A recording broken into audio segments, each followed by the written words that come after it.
ഇറാനിലുള്ള Indian പൗരന്മാർ ഉടൻ രാജ്യം വിടാൻ നിർദ്ദേശം. ഇറാനും ഇസ്രയേലും ആക്രമണം കടുപ്പിച്ചതിന് പിന്നാലെയാണ് അടിയന്തര മുന്നറിയിപ്പ് നൽകിയത്.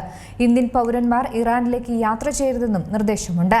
മേഖലയിൽ ഇസ്രയേൽ ഇറാൻ യുദ്ധം കനക്കുന്ന പശ്ചാത്തലത്തിൽ ഇന്ത്യൻ പൗരന്മാരുടെ സുരക്ഷ ഉറപ്പാക്കാനാണ് ഈ അടിയന്തര നീക്കം. പശ്ചിമേഷ്യയിൽ സംഘർഷം വീണ്ടും രൂക്ഷമാകുന്നു. ഈ പശ്ചാത്തലത്തിൽ കടുത്ത മുന്നറിയിപ്പുമായി ഇറാനിലെ ഇന്ത്യൻ എംബസി രംഗത്തെത്തി. ഇറാനും ഇസ്രയേലും തമ്മിലുള്ള സംഘർഷം വീണ്ടും രൂക്ഷമായ സാഹചര്യത്തിലാണ് ഇറാനിലേക്കുള്ള യാത്ര ഒഴിവാക്കണമെന്ന് ഇന്ത്യൻ പൗരന്മാരോട് കേന്ദ്ര സർക്കാർ അഭ്യർത്ഥിച്ചിരിക്കുന്നത്. ഇത് സംബന്ധിച്ച് അടിയന്തര മുന്നറിയിപ്പും പുറപ്പെടുവിച്ചു. ഇറാനിലുള്ളവർ ലഭ്യമായ ഏതെങ്കിലും മാർഗങ്ങളിലൂടെ രാജ്യം വിടണമെന്നും ഇന്ത്യ ആവശ്യപ്പെട്ടിട്ടുണ്ട്.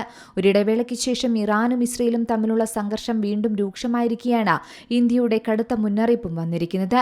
മേഖലയിലെ ഏറ്റവും പുതിയ സംഭവവികാസങ്ങൾ കണക്കിലെടുത്ത് ഇറാനിലേക്കുള്ള യാത്ര ഒഴിവാക്കണമെന്ന് എല്ലാ ഇന്ത്യൻ പൗരന്മാർക്കും എംബസി നേരത്തെ നൽകിയിരുന്ന ഉപദേശം ആവർത്തിക്കുന്നു. നിലവിൽ ഇറാനിലുള്ള ഇന്ത്യൻ പൗരന്മാരും ലഭ്യമായ ഗതാഗത മാർഗങ്ങൾ ഉപയോഗിച്ച് രാജ്യം വിടാൻ നിർദ്ദേശിക്കുന്നു. ടെഹ്റാനിലെ ഇന്ത്യൻ എംബസി പ്രസ്താവനയിൽ ഇങ്ങനെയാണ് പറയുന്നത്. ഫെബ്രുവരി 28-ന് ഇറാനിൽ US-ഇസ്രയേൽ ആക്രമണത്തെ തുടർന്ന് പ്രാദേശിക അരക്ഷിതാവസ്ഥ രൂപപ്പെട്ടതോടെ യാത്ര ഒഴിവാക്കി എത്രയും വേഗം രാജ്യം വിടാൻ പൗരന്മാരോട് ഇന്ത്യ ആവശ്യപ്പെട്ടതും നാം കണ്ടതാണ്. അതായത് യുദ്ധം ആരംഭിച്ചതിനു ശേഷം 1800-ലധികം ഇന്ത്യൻ പൗരന്മാർ രാജ്യത്ത് നിന്ന് ഒഴിപ്പിക്കുകയും ചെയ്തിരുന്നു.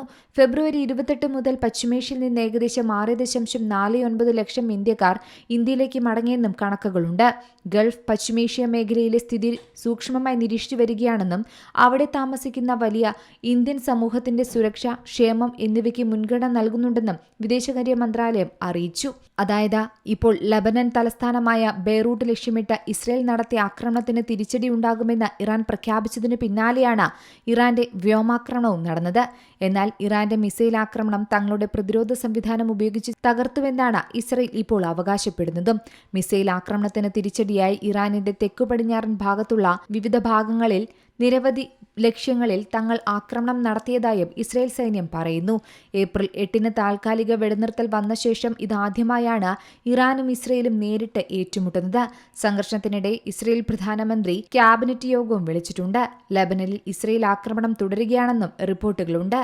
ഇത് കനത്ത പോരാട്ടത്തിലേക്ക് മടങ്ങാനുള്ള സാധ്യത വർദ്ധിപ്പിക്കുന്നതായും ഇറാനുമായുള്ള US-ഇസ്രയേൽ യുദ്ധം അവസാനിപ്പിക്കുന്നതിനുള്ള ഒരു കരാറിലെത്തുന്നതിനുള്ള മധ്യസ്ഥ ശ്രമങ്ങളെ സങ്കീർണമാക്കുകയും ചെയ്യുന്ന അവസ്ഥയാണിപ്പോൾ ഉള്ളതെന്ന് വിദഗ്ധർ പറയുന്നുണ്ട്.